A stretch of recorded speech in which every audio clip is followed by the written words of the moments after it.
Arthritis അഥവാ വാദം, സന്ധിവാദം എന്ന് പറയുന്നത് ഒരു രോഗമല്ല. അതെ, അതൊരു രോഗമല്ല, രോഗലക്ഷണം മാത്രമാണ്.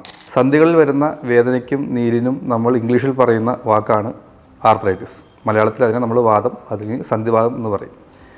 ഇത് ഒരു രോഗമല്ല എന്ന് പറയാൻ കാര്യം, അല്ലെങ്കിൽ ഇതൊരു ലക്ഷണമാണെന്ന് പറയാൻ കാര്യം, ഏതാണ്ട് 130-ൽ പരം അസുഖങ്ങളുടെ ഭാഗമായിട്ട് വാദം ഉണ്ടാകാം. അതായത് സന്ധികളിലെ വേദനയും നീരും ഉണ്ടാകാം. സന്ധികളിലെ വേദനയും നീരും വരുമ്പോൾ അതിന് ആ ഒരു സിംറ്റത്തിനെ മാറ്റാൻ വേണ്ടിയുള്ള മരുന്നുകൾ മേടിച്ച് കഴിക്കാതെ അത് എന്തുകൊണ്ടാണ് ഉണ്ടായത് എന്നറിയണം. ഈ 130-ൽ പരം അസുഖങ്ങൾ എന്ന് പറയുമ്പോൾ അതിൽ വാതരോഗങ്ങളുണ്ടാവും, അതിൽ ക്യാൻസർ പോലെയുള്ള മാരകമായിട്ടുള്ള അസുഖങ്ങളുണ്ടാവും, അതിൽ വൈറൽ പനികളുണ്ടാവാം. ഉദാഹരണത്തിന് ഡെങ്കിപ്പനി, ചിക്കൻ ഗുനിയ പോലുള്ള വൈറൽ പനികളുടെ ഭാഗമായിട്ടും നമുക്ക് സന്ധികളിൽ വേദനയും നീരും വരാം. ക്യാൻസർ, ലങ്ങിലുണ്ടാകുന്ന ക്യാൻസർ, പ്രോസ്റ്റേറ്റിലുണ്ടാകുന്ന ക്യാൻസർ, ഈ ക്യാൻസറുകളുടെ ഭാഗമായിട്ട് നമുക്ക് സന്ധികളിൽ വേദനയും നീരും വരാം. വാതരോഗങ്ങൾ അഥവാ rheumatoid arthritis, systemic lupus erythematosus, gouty arthritis, spondyloarthropathy, അങ്ങനെ 130-ൽ പരം അസുഖങ്ങളുടെ ഭാഗമായിട്ട് നമുക്ക് സന്ധികളിൽ വേദനയും നീരും വരാം. അതിൽ നമുക്ക് ഈ വേദനയും നീരും ഉണ്ടായത് ഏത് അസുഖത്തിൻ്റെ ഭാഗമാണ് എന്ന് മനസ്സിലാക്കി അതിന് വേണ്ടിയിട്ടുള്ള മരുന്നുകൾ കഴിച്ചാൽ മാത്രമേ ഈ അസ്വസ്ഥത നമുക്ക് മാറ്റാൻ സാധിക്കുകയുള്ളൂ. എല്ലാ വേദനയും വാതകമല്ല.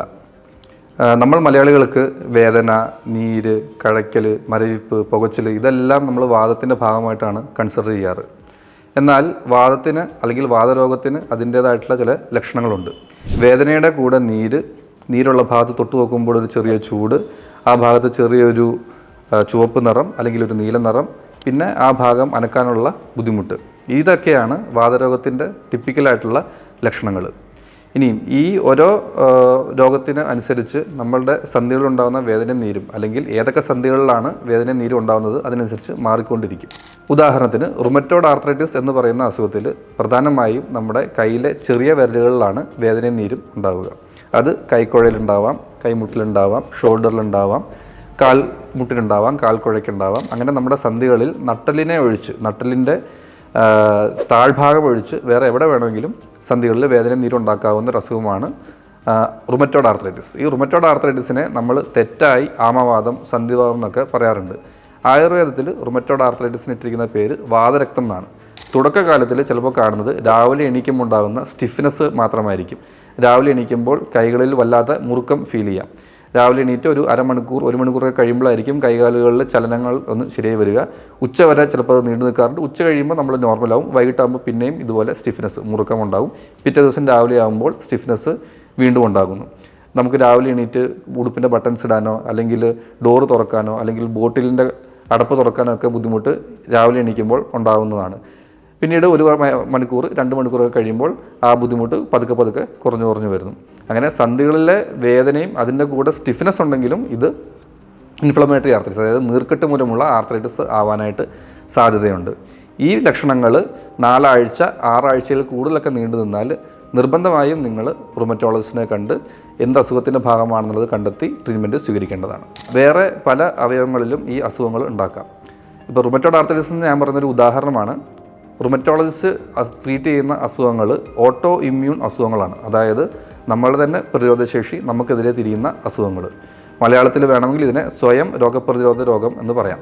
ഇതിനെയാണ് നമ്മൾ ലളിതമായിട്ട് വാതരോഗങ്ങളെന്ന് പറയുന്നത്. ഇതിൻ്റെ പല ഉദാഹരണങ്ങളിൽ ഒന്നാണ് റുമറ്റോയ്ഡ് ആർത്രൈറ്റിസ്. നമ്മൾ ഏറ്റവും കൂടുതലായിട്ട് കാണുന്ന ഓട്ടോ ഇമ്മ്യൂൺ അസുഖം അല്ലെങ്കിൽ സ്വയം രോഗപ്രതിരോധ രോഗം. ഇത് 100 പേരിൽ ഒരാൾക്ക് ഉണ്ടാവാമെന്നാണ് പറയപ്പെടുന്നത്. അത് വളരെയധികം കൂടുതലാണ്. ഇത് സ്ത്രീകളിലാണ് കൂടുതലായിട്ട് കാണാറ്. അതായത് 2 സ്ത്രീകൾക്ക് 1 പുരുഷൻ എന്ന അനുപാതത്തിലാണ് അത് ഉണ്ടാവുക. സാധാരണയായിട്ട് ഇത് 40 വയസ്സിനും 50 വയസ്സിനും അല്ലെങ്കിൽ 60 വയസ്സിനും ഇടയിലുള്ള ആൾക്കാരിലാണ് കാണാറ്. പക്ഷേ ഇത് 2 വയസ്സ് പ്രായമുള്ള കുട്ടി തൊട്ട് 90 വയസ്സ് പ്രായമുള്ള അപ്പൂപ്പന്മാർക്ക് വരെ ഇത് ഉണ്ടാകാം. അതായത് ഏത് പ്രായത്തിൽ വേണമെങ്കിലും അതുണ്ടാവാം. നമ്മൾ നേരത്തെ വിചാരിച്ചുകൊണ്ടിരുന്നത് വാതരോഗങ്ങൾ ഒരു പ്രായത്തിന് ശേഷം 50 വയസ്സ് 60 വയസ്സിന് ശേഷം വരുന്ന അസുഖമാണെന്നാണ്. അതെല്ലാം തേയ്മാനമാണ്. അതായത് നേരത്തെ നമ്മൾ വിചാരിച്ചുകൊണ്ടിരുന്ന വാതരോഗങ്ങൾ തേയ്മാനം മൂലമുള്ള വാതരോഗങ്ങളാണ്. ഓട്ടോ ഇമ്മ്യൂൺ അസുഖങ്ങൾ സംഭവിക്കുന്നത് അത് നീർക്കെട്ട് മൂലമുള്ള വാതരോഗങ്ങളാണ്. അതായത് സന്ധികളിൽ നീർക്കെട്ടുണ്ടാകുന്നു. എന്തുകൊണ്ട്? നമ്മളുടെ പ്രതിരോധശേഷി നമുക്കെതിരെ തന്നെ തിരിയുന്നു. നമുക്കൊരു വേദന ഉണ്ടാകുന്നു, നമുക്ക് ഉടനെ ഡോക്ടറെ പോയി കാണാൻ പറ്റുന്നില്ല.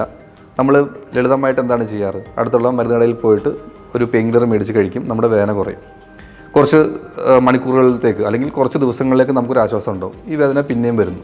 പിന്നെയും നമ്മൾ മരുന്ന് കഴിക്കുന്നു. പിന്നെയും മരുന്ന് വേദന കുറയുന്നു, കുറച്ച് ദിവസത്തേക്ക് പിന്നെയും വേദന വരുന്നു. ഇങ്ങനെ പിന്നെയും ഉണ്ടാകുന്ന വേദനകൾ അത് നിർബന്ധമായും നിങ്ങൾ ഡോക്ടറെ കണ്ട് അതിൻ്റെ കാരണം കണ്ടെത്തണം. കാര്യം എന്താണെന്ന് വെച്ചാൽ ഇത് വാതരോഗത്തിൻ്റെ വേദന കൊണ്ടാവാം, അല്ലെങ്കിൽ ഇത് ക്യാൻസർ പോലെയുള്ള അസുഖങ്ങളുടെ വേദന കൊണ്ടും ആകാം.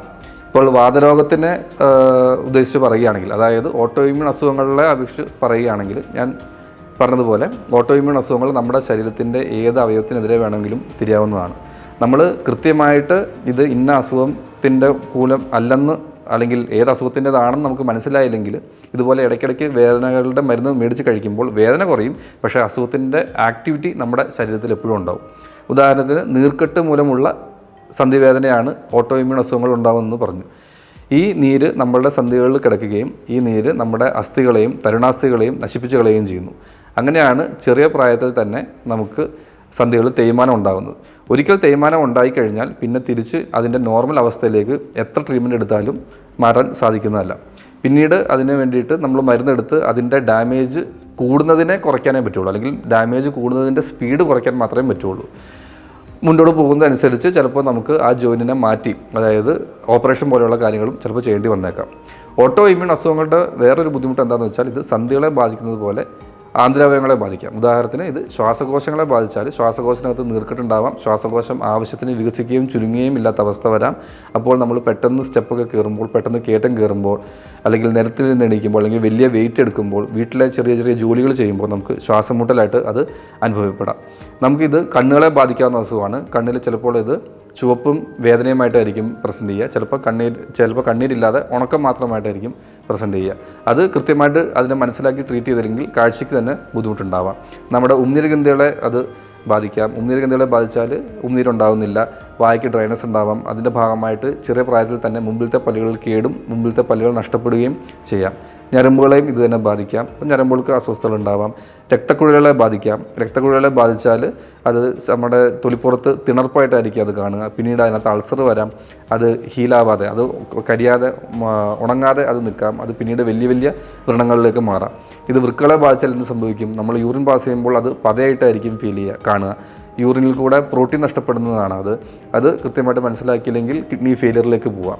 അങ്ങനെ നമുക്കുണ്ടാകുന്ന ലക്ഷണങ്ങൾ പെർസിസ്റ്റൻ്റായിട്ട് നിൽക്കുകയാണെങ്കിൽ, അതായത് ചെറിയ ചെറിയ മരുന്നുകളിൽ 1-2 ദിവസം കൊണ്ടോ 1-2 ആഴ്ച കൊണ്ടോ മാറുന്നില്ലെങ്കിൽ ഇത് കൃത്യമായിട്ട് ഇന്ന അസുഖത്തിൻ്റെതാണെന്ന് മനസ്സിലാക്കി ട്രീറ്റ്മെൻറ്റ് എടുത്തില്ലെങ്കിൽ ഇത് നമ്മുടെ സന്ധികളെയും ആന്തരാവയവങ്ങളെയും കാര്യമായിട്ട് ബാധിക്കാവുന്നതാണ്. ഒരിക്കൽ ഡാമേജ് ഉണ്ടായിക്കഴിഞ്ഞാൽ പിന്നെ തിരിച്ച് നോർമൽ അവസ്ഥയിലേക്ക് എത്ര ട്രീറ്റ്മെൻറ്റ് എടുത്താലും നമുക്ക് മാറാൻ സാധിക്കുകയില്ല.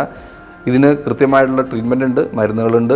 മരുന്നുകളല്ലാതെ നമ്മുടെ ജീവിതശൈലിയിൽ ചെയ്യേണ്ട കുറേ കാര്യങ്ങളുണ്ട്. ഇത് ചെയ്ത് നമുക്ക് സന്ധികളെ പൂർണ്ണമായിട്ട് പ്രൊട്ടക്റ്റ് ചെയ്യാനും ആന്തരാവയവങ്ങളെ ബാധിക്കാതെ ഇത് മുമ്പോട്ട് കൊണ്ടുപോകാനും നമുക്ക് സാധിക്കും.